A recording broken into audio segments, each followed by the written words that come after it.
Hi there, I'm Jen, this is Remembered Reads, and this is going to be a wrap-up of my past week or so in reading. The first thing that I read this week is actually something that I listened to, and that is Robert A. Heinlein's The Moon is a Harsh Mistress. This is, of course, his classics from the mid-60s, and it is looking at a lunar colony that was once a penal colony and is now trying to become an independent political entity. I listened to the audiobook, which was read by Lloyd, who does the narration in a variety of accents. The main character, so the narration itself, is written in a kind of pseudo-Russian accented style, and so the bulk of the narrative is done in this fake Russian accent, and then he does some fake like American Southern accents, some fake Chinese accents, fake Indian accents, and whatnot through the rest of the book. Because so much of this narrative is in the form of dialogue, it is a lot of characters having conversations with each other about political structures and about economic structures and about family structures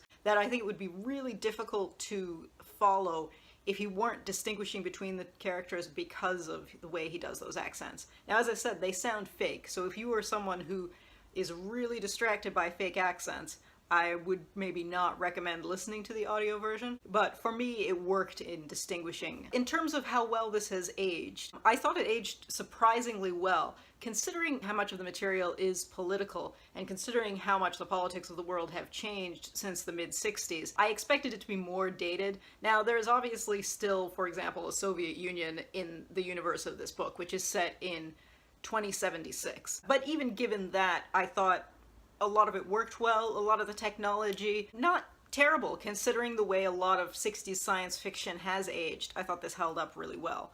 It's funny, I think Heinlein is often described as being hard sci-fi, but the real math and technology elements really take a backseat to the political discussions, which I would say are fairly libertarian leaning, but considering the 1960s are very progressive in a way that maybe would be unexpected if you weren't familiar with the broader bit of his work. Now, I mean, that said, obviously what would be progressive in the 60s is not necessarily what people would think of that now. So there are, especially when it comes to describing women, I think there are a lot of things that are a little bit cringeworthy now, and some things in regard to nationality as well. But overall, I thought it had aged really interestingly. Although while I'm talking about the kind of social issues picture, the main character, as you can see on the top, has a prosthetic arm. And it's interesting that a lot of his comments about how people react to the prosthetic are not particularly different from how they are now, whereas a lot of the nationality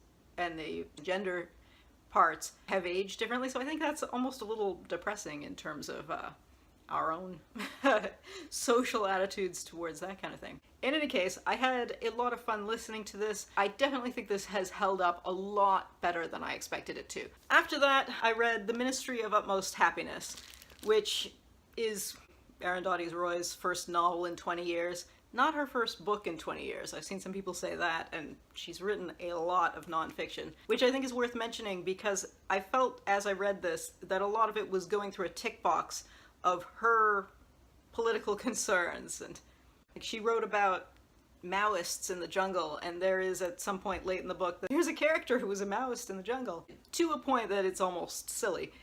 But the first half is mostly about a character who is born intersex, raised as a boy, and then decides that they would rather be female and joins a Hijra colony. Eventually she leaves the colony and basically starts a hotel in a graveyard. All of that, I was not hugely connected with that part. I found it slow going. I liked the style of it, but I didn't feel particularly compelled by the character or her sidekicks, who I did feel were mostly there to make kind of political points about here is some suffering because of caste, and here is some suffering because of, you know, A, B, C, X, Y, Z of other politics.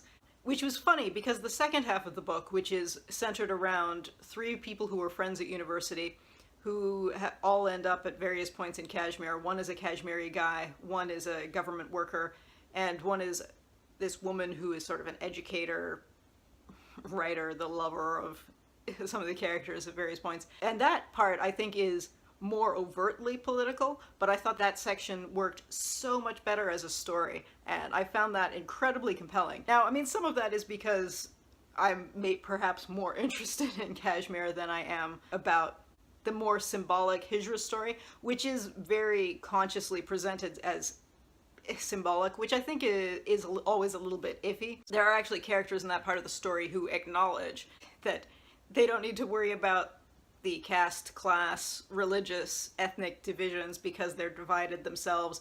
And, well, I think some people might actually say that. I always find it a little eye-rolling to use people from an actual group as a symbol and then be like, well, as long as the characters are aware that they're the symbol, it's okay. I'm not 100% sold on that. Whereas there was less of that. The characters in the Kashmiri half feel like actual characters and less like their symbolic standing points. And I really loved that second half. I was kind of conflicted on the book overall because, as I said, I did not find the first half to be particularly compelling, although I did think it was very prettily written. But yeah, the second half I thought had the full package. I don't talk a lot about ratings, but I felt like the first half was sort of a 3-star and the second half was a 5-star. So yeah, I was glad that I read it, but I definitely felt like the second half was much stronger than the first half. After that, I picked up Salt Houses by Hala Alyan. This is a multi-generational story about a Palestinian family, primarily in their time in exile over the course of 3 generations. The writing in this book is lovely. There are descriptions of things like a poster, a suitcase, a stack of letters that are just really beautifully poetic, and the author is primarily a poet, and it really shows in that. A lot of those descriptioners are just wonderful. That said, I didn't think this was a particularly compelling story as a story, and I didn't think the characters were particularly compelling as characters. The book is presented in a series of chapters that are all about separate characters at separate points in time in separate places. So you will have something that is 1967 in Palestine, it's the grandmother character. You'll have a story that's 2011 in New York, and it's the granddaughter character, and so on. The problem that I had with that is that none of the voices or the characters are really differentiated in terms of the writing style. So it's always exactly the same voice telling us about these people. So we're told about different things that they do and different politics that they hold, different attitudes that they have, different levels of religious observance, so on and so forth. But because the voice never changes, I didn't really feel any kind of distinction made between them. And in terms of plot, the structure, which I think is interesting, it avoids being the kind of tragedy porn that I think a lot of stories that you read that are about people in exile from any country and any political situation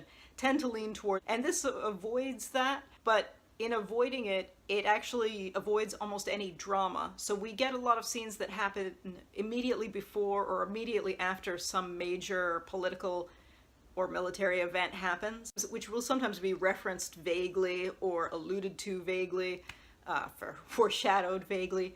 But because none of that is actually in there, there isn't a lot of drama and risk, especially because this starts with a family tree. So you know before, for example, the children or the grandchildren are born, you know who's going to live because they have these children or grandchildren. So it was a bit odd in that there's no drama in terms of plot.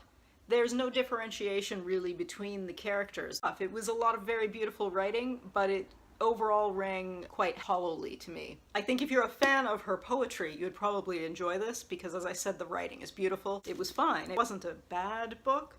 I just wasn't as impressed as I thought I would be given some of the hype I had heard. And finally, I listened to one of the books that was on the long list for Canada Reads, and that is S.K. Ali's Saints and Misfits. Audiobook was read by Ariana Delawari. This was one of the young adult choices that were on the long list. It didn't make the Canada Reads shortlist. It is kind of a strange choice for Canada Reads because it's set in Illinois. It's all about American characters. It is about teenagers, and specifically a young teenager, which surprised me. The main character is a 15-year-old, and she feels like a 15-year-old. A lot of her musings are very young, and she's very meek as well, so a lot of it is observations. I was a bit torn about this because on the one hand I thought the slice of life elements were brilliant. I really loved the way it captured the actual conversations that I think teenagers and even people a bit older than her have about things like community and religion and relationships, and I thought that stuff was fantastic and I was really surprised by how brilliant that was.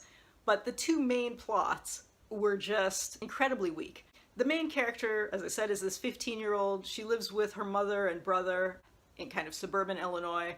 Her parents are divorced. Her father's in Chicago with his new wife and their kids. Her mother is Egyptian and quite religiously observant. Her father is Indian and not very observant at all. And she and her brother are part of a community that is quite observant in a visible way. And I liked a lot of the discussions around that, although I felt like they were quite simplified in that it seemed like there was only you are, this level of very high observance or not observant at all. And I think in reality, there's a lot more bend in there. But a lot of the conversations I thought really felt real, and I really liked that about this. Unfortunately, it's not exclusively this slice of life story. It is also a twofold plot where the main character has a crush on a boy at school who is not part of their religious community. Actually, as an aside, I'm going to say I really liked that the mosque that she belonged to was very multi-ethnic. It wasn't one where the sermon is going to be in English and this one other language. It was, you presume it's probably just in English because everybody is every kind of nationality. And it's very clear about that because it's not just her family where her parents were different nationalities. She talks about a friend of hers who has a Saudi father and an Indian South African mother. And there's one point where she has this crush on the boy at school and takes a picture of his forehead because that's her thing. When her brother sees it, he doesn't assume it's somebody from school, and the boy at school is a white Anglo guy, and he just assumes it must be one of the Bosnian or Turkish guys at the mosque. And there's another friend who he's mentioned as being black, but I don't think they mention his actual ethnicity. But so I liked that there was that kind of diversity. But anyway, right, so she has this plot line with the boy. Because you get the feeling that this is not going to be a story where she decides that she's going to become less observant, I think it's telegraphed that she's not going to date this guy in the end. So I found that to be a bit tedious. There is another plot line that I think started weakly, because there's a boy who has a reputation as being very pious. There's a scene early on where it seemed to me that he was coming on to her physically in a way that was unwanted, but didn't necessarily read as an assault to me, but then later it's presented as he tried to rape me. Which, fair enough, but I think that was a weakness in the discussion at the beginning, because I spent 70% of this book thinking this guy is a sleazebag, but not a criminal. And then at the end part, it's like, no, he's a criminal. I thought that should have been clearer early on. So I was torn about that, because the slice of life stuff was great.